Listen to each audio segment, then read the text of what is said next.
Hello, Grade Nines. Today we'll be looking at power relations in the media and how this is achieved in cartoons and in advertising. So what are power relations?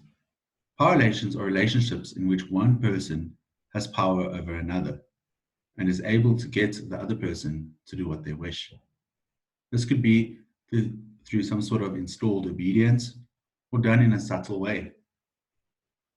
So what gives one person or a group power over another? Something like political position or might, wealth, social status. Something has to equip one person or group to have this power. And the power that it has over somebody else, that somebody else also needs to have lost their power, also through their lack of positioning, social status, political might, or wealth. Let's have a look at this cartoon on the left. Here there are two characters sitting opposite each other. Have a look at how the cartoonist has drawn their faces. The lady, seemingly in a better position because of the smile that she has, says, "We are most happy to fund your HIV programs, as long as they don't promote condom use." Consider the man's face opposite her. His face is drawn in a way that tells us he's worried, there's concern. But what we do have to ask is who has the power in this cartoon? Obviously, the lady does. And why? Something has equipped her to make this decision, to have power over him. Let's look at the cartoon on the right. Here we see somebody who's about to, or who wants to, make a presentation to the Global Economic Directions Forum. We see the panel sitting in front of him, or the forum. One of its members asks a question. "You need a translator?" "Sorry, protocol insists you present in English." Have a look at how the cartoonist has drawn the other members' faces. They each have a grin, showing some sort of ulterior motive. But here we clearly see the loss of power, and the presenter loses the power. If he were to make his presentation or speech in his home language or his first language, he would be far better equipped to get his message across. However, because of protocol, as insisted by the panel, he won't be able to do his speech in his home language. And therefore, the panel has the power here. They are the ones who are able to make the decisions, and the presenter won't be able to influence or convince them on whatever it is he wants to present. How do cartoons position power relations? Let's look at this cartoon on the left. We can immediately identify the hand as belonging to Donald Trump. We see the Republican logo sitting on the table. He says, "You are fired," to the Statue of Liberty sitting opposite him, taken from his popular reality TV show. However, who has lost power here and who has gained power? Notice how the Statue of Liberty is drawn. She's slouched in the chair opposite this large table.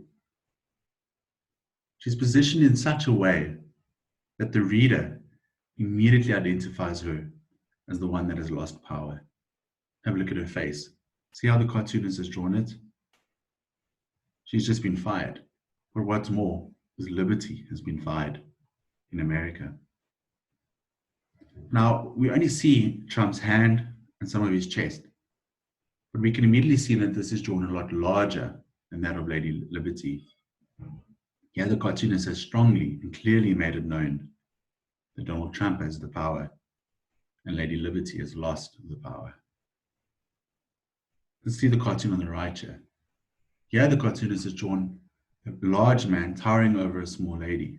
His hands are on his hips. Look at how his face has been drawn.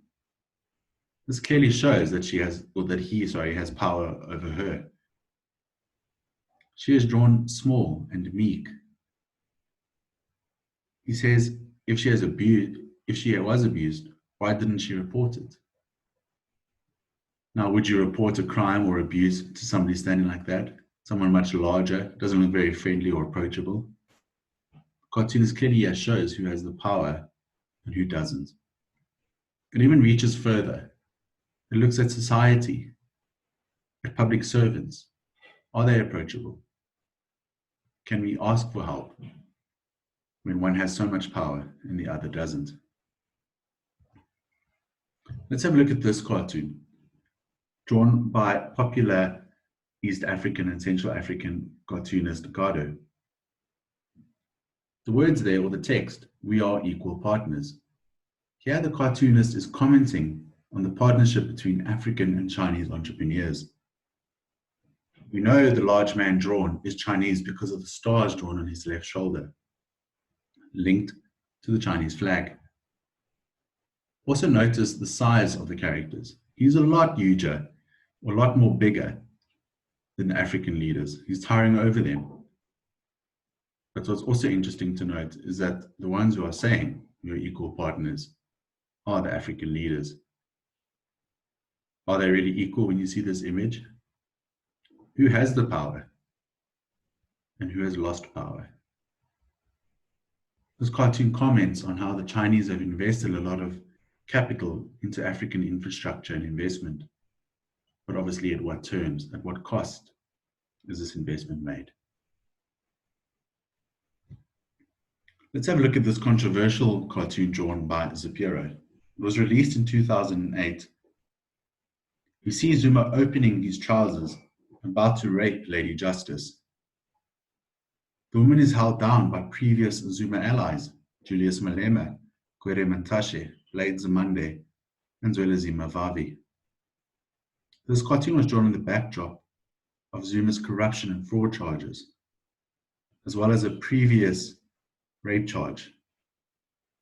This cartoon really divided South Africans.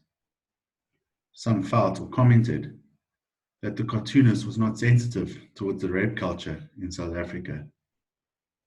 However, let's look at how power relations are represented in this cartoon.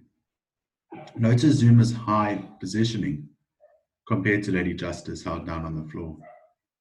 How has Zapiro positioned the characters of this cartoon to get his message across? The four leaders behind Lady Liberty, do they have any power, or are they merely following an order? Notice the only one standing in the cartoon is Zuma.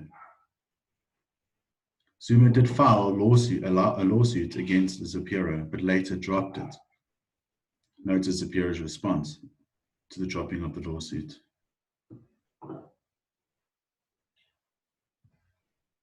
Your task. Here's an opportunity for you to be creative and to show that you have equipped yourself with the skills that we've looked at this past week. You'll be using a Google Jamboard to do this. You'll complete a thorough analysis on a chosen cartoon or advertisement. So what you'll be doing is you'll choose any cartoon or advert that you enjoy. And with this, you'll do a full analysis of it, considering all the points that we've looked at this past week. These points may include caricatures, linguistic techniques, language use, objectives, irony, target market, visual techniques, satire, stereotypes, society and politics, punctuation, puns, sarcasm, movement, background and setting, power relations, font, and propaganda. Use this as a checklist when you analyze your cartoon or advert. Ensure that it is detailed and it considers all these points. Therefore, your choice should be a good one that's relevant, one that opens itself up to discussion, and that includes many of these points. If you're not too sure how Jamboard works, it's a Google product, it's for free, and it's an app on your tablet. But let's have a look at this video to learn a bit more about this app. Hey everybody, welcome to the Ed Tech Show. I'm Dan Spain, and today I'm talking to you about Jamboard.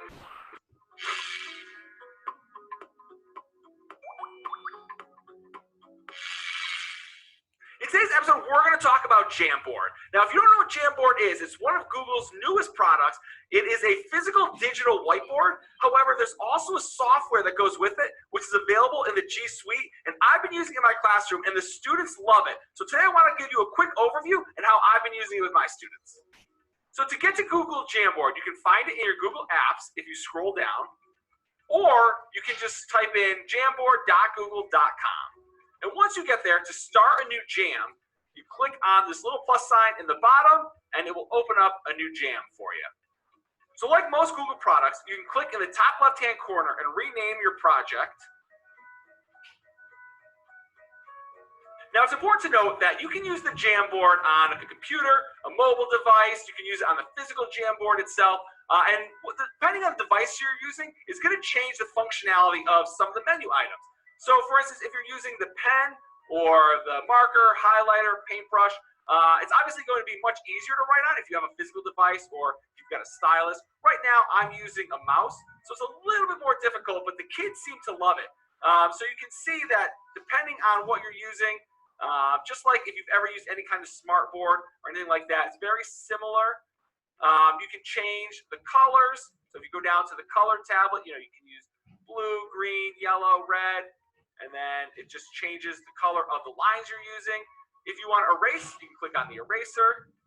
Or there's a great function, if you click on a little arrow, you can erase the whole board and clear the board. You can click on the select tool, which we'll get to in a second. And then one of the students' favorite functions is the sticky note. And by clicking on the sticky note, it opens up this little menu where you can type in whatever it is that you want to write. And you can decide if you want it to be a yellow sticky note, you can choose any of the colors, or if you just want to write on the board, you can make it clear. So I'll show you the difference. This is a clear sticky note. And you can see once I select the select tool, I can move this around. I can change the size of it by clicking on the edge. I can rotate it. Or I can click on the little menus here where I can edit. I can duplicate if I want another one, or I can just delete.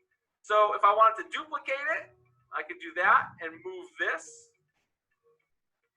And now if I want to edit, I can change the color so I can turn it into a yellow sticky note so it kind of looks like a Post-it. And again, I can click that, move it around. I can make it bigger or smaller. And you can keep duplicating them, changing colors, writing different things, however you want to do it. So let me clear the board so I can show you a couple other functions. One of the great things that Google just integrated is this add image. And when you click on that, it brings you right to a Google search. So if I was looking for something, and this is what was really cool, I saw my students do this the other day, is they typed in Venn diagram. Because they were doing a project and they were trying to create their own Venn diagram and they couldn't quite get it. So they went into the Google image search and they found a Venn diagram in there and they just made it the size of their board, and then they filled it up with different sticky notes, which I just thought was an incredible use of the tool. So what they did was they just kind of made it big like this. And then they went and they created a bunch of Post-its. And, they did, we'll just, for the sake of this, we'll just put in a couple numbers here. And you can see they would then just move the Post-its around so that they had what looked like their own Venn diagram. So the possibilities are endless. And that's one of the great things about this is if the students have this, like, all right, now we have to go on to the next thing. You can click up top here and create a new board by adding a frame. Now I've got a completely new, fresh board. So you don't have to worry about, like, if you were actually collaborating, taking a picture of something, because I can go back and forth and start a whole new thing. And that's one of the great things. I can now start with a clear board, and if I want to keep adding to it, I can just go back into add image. And let's say we wanted to do something on Paris. I can type in Paris, or if I had pictures in my Google Drive, I could pull from my Google Drive or my Google Photos. But in this case, we're just going to look for Paris. So we'll use this picture of the Eiffel Tower. We'll select, we'll bring it onto our jam. We'll move it around. You can make it bigger, smaller. You can write on the picture itself. So if I wanted to use, let's say, the pen, and I wanted to do it in red, I can write on here, or I could, draw images, kind of go over the two. And again, I can add more Post-it notes If I had the stylus or if I was using a touchscreen, I could write with my finger.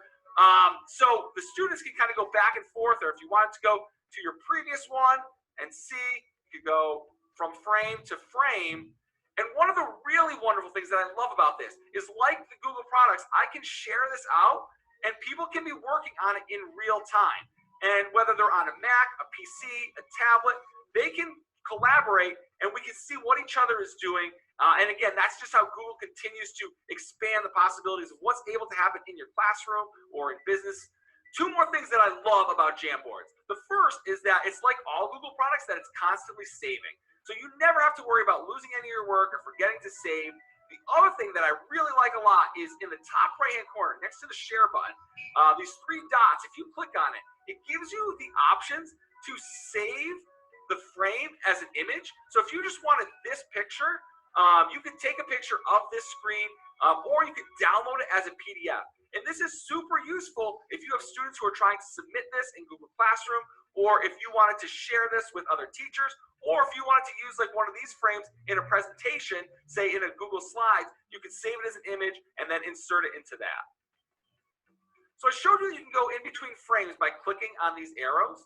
However, if you click on the expand frame bar, one of the options that you can do is, by clicking on the top right-hand corner, is to duplicate the slide. So if you want to duplicate this slide that you already worked on, so you can just make some modifications, clicking on duplicate will open up another slide that will give you the chance to operate on that one without affecting the first one.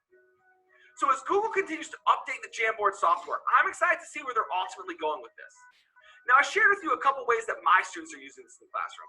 But if your students are using this, or if you have other ideas, please share them in the comment section below or tweet at me at Dan Spada.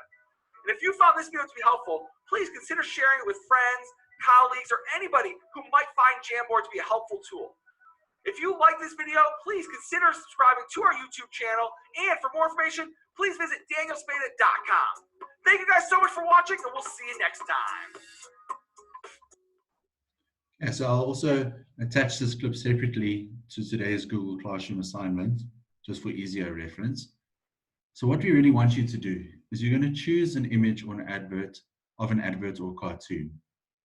And it must be something that is detailed, something with a good message, something that's relevant, and something that has a lot of detail in terms of all the points we've looked at. And when I say a lot of detail, it doesn't mean it has to be a busy cartoon or an advert. But there must be something for you to analyze.